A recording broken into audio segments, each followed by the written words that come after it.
आप लोग? हालांकि लॉकडाउन में नहीं हुई, हम लोगों ने घर में मेहनत की, तैयारी किया, अगर ऐसे ही 2 महीने में तैयारी की। ऐसे हो सकता है एग्जाम नहीं ना, गलती के कारण हम क्यों भुगते? लॉकडाउन के कारण तो पढ़ाई नहीं हुआ। तो आपको मालूम था जो एसएसटी के पेपर लीक हुए हैं, क्या आपको खबर था एग्जाम के पहले? पहले तो नहीं था, लेकिन जब लीक हुआ था तो क्वेश्चन हम मतलब देखे थे किसी के मोबाइल में। कि किसके मतलब कि मोबाइल पे पहले ही आ गया था? हाँ, आ गया था पहले ही। हम लोग इतना मेहनत करते हैं और फिर भी क्वेश्चन लीक हो जा रहा है और भुगतना हम लोग को पड़ रहा है। तो आपको गुस्सा नहीं आ रहा है कि एग्जाम फिर से देना पड़ेगा? गुस्सा तो आ ही रहा, इतना मेहनत किए, लॉकडाउन एक तो लगा हुआ था, फिर इतना मेहनत किए, फिर भी क्वेश्चन लीक हो गया और फिर से मेहनत हम लोग का फिर से एग्जाम देना पड़ रहा है।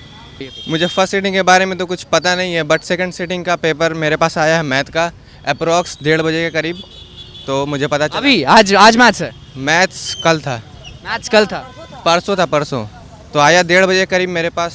तो पता चला मेरे को कि लीक हुआ है पेपर मैथ का भी। मतलब कि सिर्फ एसएसटी नहीं, सभी पेपर लीक हो रहे हैं?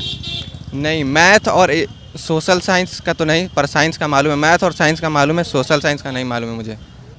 तो क्या आपको मालूम था कि एग्जाम के पेपर लीक हो गए हैं एसएसटी के? जी नहीं, हमको तो नहीं मालूम था।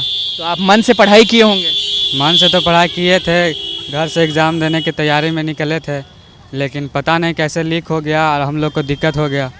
तो कैसा लग रहा है, फिर से एग्ज़ाम देना पड़ेगा कड़ी मेहनत के साथ? एग्ज़ाम तो देना ही पड़ेगा, क्योंकि लीक हो जब रद्द कर दिया गया है सरकार के द्वारा तो देना ही पड़ेगा। देना ही पड़ेगा। हमें अच्छा नहीं लग रहा है, दोबारा एग्जाम देना पड़ेगा और दोबारा तैयारी भी करना पड़ेगा, इसलिए हमें बहुत गुस्सा आ रहा है और दोबारा बाढ़ से भी आना गुस्सा पड़ेगा। आ रहा है तो तेज़ बोलिए, आप काफ़ी धीमे बोल रहे हैं।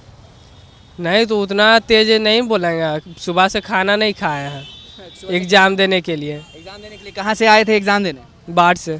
बाढ़ से आए हैं, तो 8 मार्च को आपको दोबारा बैठना पड़ेगा एग्ज़ाम में। हाँ, बैठना तो पड़ेगा, नहीं तो फेल होना पड़ेगा। आपको क्या लग रहा है किसकी गलती से आपको दोबारा बैठना पड़ेगा? वो प्रशासन की गलती से। क्यों प्रशासन की गलती इसमें कहाँ? वो ध्यान नहीं दिए, इसीलिए ना पेपर लीक हो गया। आपको मालूम नहीं थी, आपको खबर नहीं थी कि एग्ज़ाम के पेपर लीक हुए हैं? नहीं। लीक तो हो गए हैं, 7 ही बजे क्वेश्चन में